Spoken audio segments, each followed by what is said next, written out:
let's talk about what most actors don't do. So if you stick with me in this video, this will be some differentiating factors as to what makes some actors good and what makes some actors great.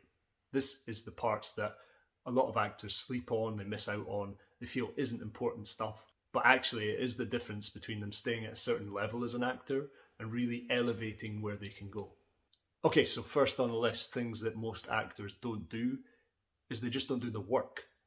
People are so preoccupied with landing the audition, getting the agent they want, getting recognition for what they do, that they're so focused on exterior end goal factors that they don't spend the time putting the work in on the day-to-day that they should. Long-term thinking produces long-term results. What do I mean by that?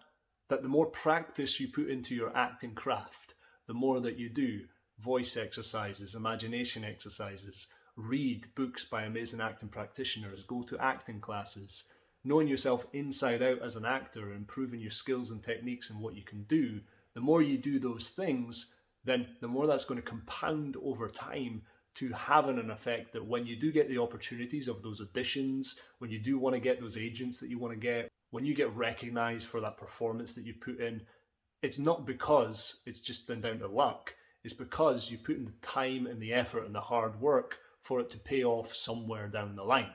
So what kind of work can you be doing?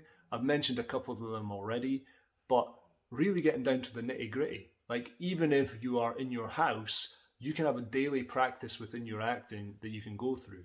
Whether that's going through some voice and movement exercises, whether that's going through some solo acting practice, and a recommendation, Uta Hagen's Respect for Acting has a number of amazing exercises called the object exercises that you can do at home every day with little to no resources and really go through the process of replicating some realistic, truthful acting.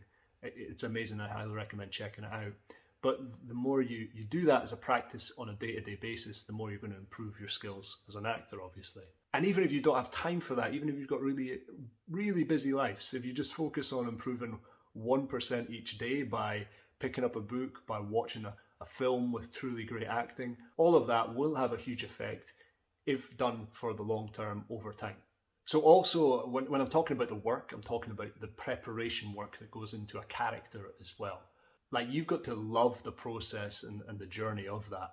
If you get the opportunity to explore a character, you need to know that character better than they know themselves. So that means that you need to know the conscious, sort of everyday elements of that character that's shown on a surface level, but you also need to know the deeper parts of the character as well, the subconscious, the things that goes on underneath, and that takes time and work.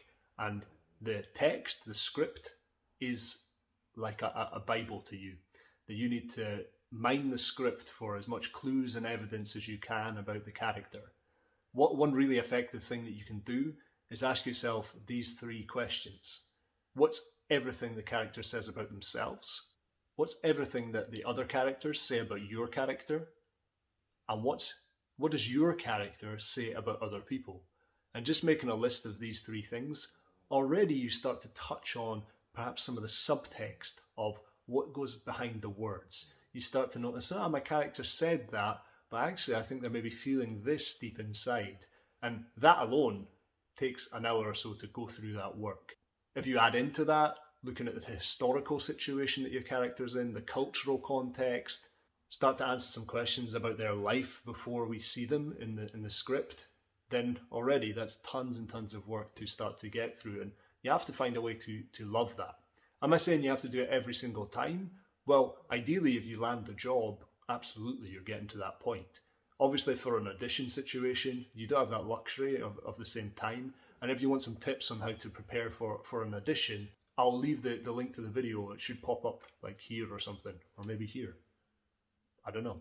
And you can check that out. It is a little bit different when you have a shorter time frame. But if you have been lucky enough to be given the opportunity to bring a character from the page into being a fully three-dimensional character, then yeah, you need to put in the work and you need to do the preparation. So that's it, eh? Those are two things that I feel that a lot of people sleep on out there. It's just doing the boring stuff, the sort of grind of the day-to-day practice and work that goes into this craft. Like, You can't expect just to show up in it for it to happen for you.